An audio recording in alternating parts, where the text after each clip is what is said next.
Halo semuanya, kembali lagi di channel Jason Wilbert. Pernah nggak sih kalian bertanya-tanya, makanan enak yang sering jadi lauk andalan kita ini, si abon, sebenarnya dari mana asalnya? Nah, di episode kali ini, kita akan mengupas tuntas sejarah, asal-usul, Dan berbagai fakta menarik seputar abon yang mungkin belum pernah kalian dengar sebelumnya. Siap-siap ya, karena setelah nonton video ini, kalian bakal makin cinta sama taburan ajaib ini. Jadi, dari mana sih abon ini berasal? banyak yang mengira abon itu asli Indonesia. Tapi ternyata jejaknya membawa kita jauh ke Tiongkok kuno. Di sana ada makanan yang namanya rusong atau bahu dalam dialek Hokkien, yang artinya daging berbulu. Namanya unik ya. Ini karena teksturnya yang halus dan ringan seperti bulu atau kapas. Rusong ini sudah ada sejak zaman dinasti Ming loh. Awalnya, rusong dibuat sebagai cara untuk mengawetkan daging babi agar tahan lama dan mudah dibawa saat bepergian jauh atau dalam kondisi perang. Prosesnya mirip-mirip dengan abon kita.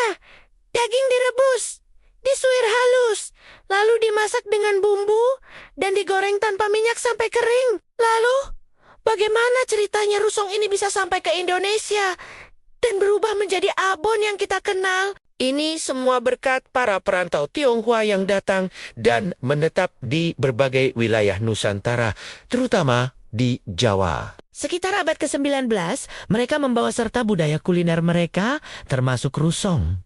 Seiring waktu, terjadilah proses akulturasi. Resep rusong ini diadaptasi dengan selera dan bahan-bahan lokal. Kalau di Tiongkok umumnya pakai daging babi. Di Indonesia yang mayoritas Muslim, resepnya dimodifikasi menggunakan daging sapi atau ayam. Bumbu-bumbunya pun disesuaikan.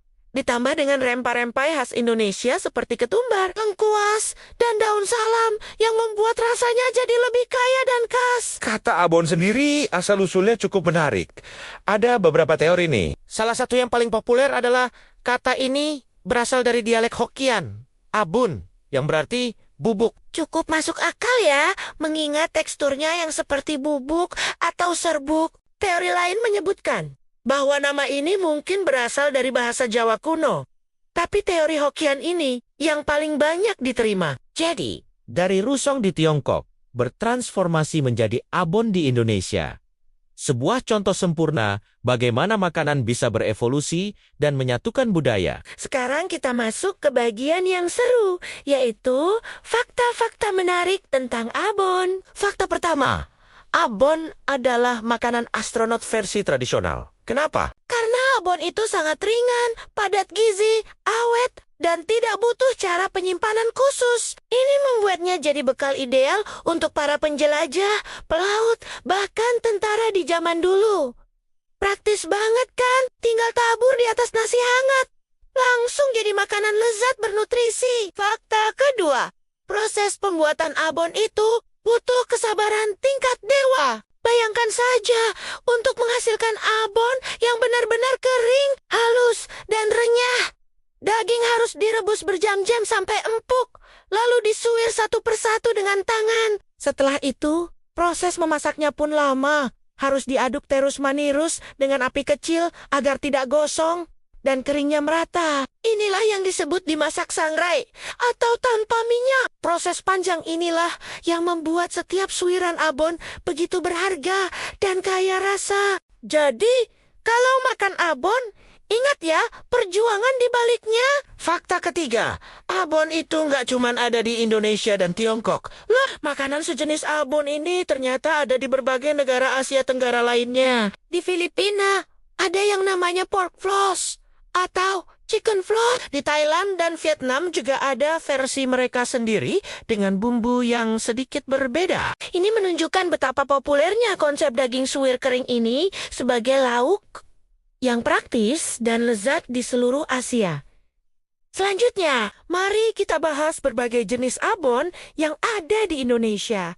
Ini nih yang bikin kuliner kita kaya banget. Yang paling umum tentu saja abon sapi dan ayam. Tapi di berbagai daerah ada variasi yang lebih unik. Misalnya, di Manado, ada abon yang terbuat dari ikan cakalang. Rasanya khas, sedikit pedas, dan gurih dari ikan asap. Lalu di Boyolali, yang terkenal sebagai kota susu, ada abon lele. Rasanya unik dan jadi oleh-oleh khas yang banyak dicari. Bahkan, ada juga abon dari bahan nabati, seperti abon jamur atau abon jantung pisang. Ini jadi solusi buat temonmen vegetarian. Setiap jenis punya karakteristik rasa yang berbeda, tergantung bahan dasar dan bumbu khas daerahnya. Nah, mungkin ada yang bertanya, abon ini sehat nggak sih? Jawabannya bisa iya, bisa juga tidak. Tergantung bagaimana kita memilih dan mengonsumsinya. Abon pada dasarnya adalah sumber protein yang baik karena terbuat dari daging asli. Tapi kita harus waspada.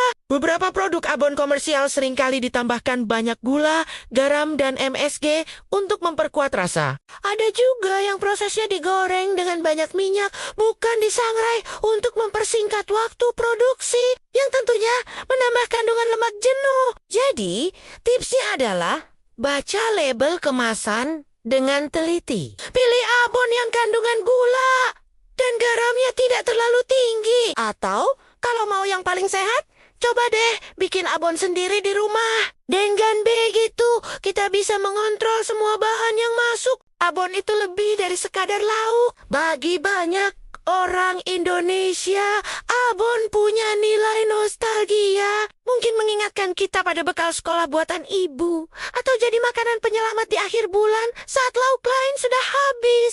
Kehadirannya di meja makan seringkali membawa kenangan dan kehangatan tersendiri. Abon juga jadi simbol kepraktisan dalam hidup modern. Di tengah kesibukan, punya stok abon di rumah itu seperti punya penyelamat. Nasi hangat, telur ceplok, dan taburan abon sudah jadi menu makan yang nikmat dan memuaskan sebagai penutup perjalanan abon dari Rusang di Tiongkok kuno hingga menjadi lauk favorit di meja makan kita adalah bukti nyata dari indahnya perpaduan budaya melalui makanan. Abon bukan hanya sekadar daging kering, tapi juga menyimpan cerita sejarah, adaptasi, dan kreativitas kuliner Nusantara. Setiap suwirannya adalah hasil dari proses yang panjang dan penuh kesabaran, menjadikannya makanan yang istimewa. Jadi, lain kali kalian menikmati abon,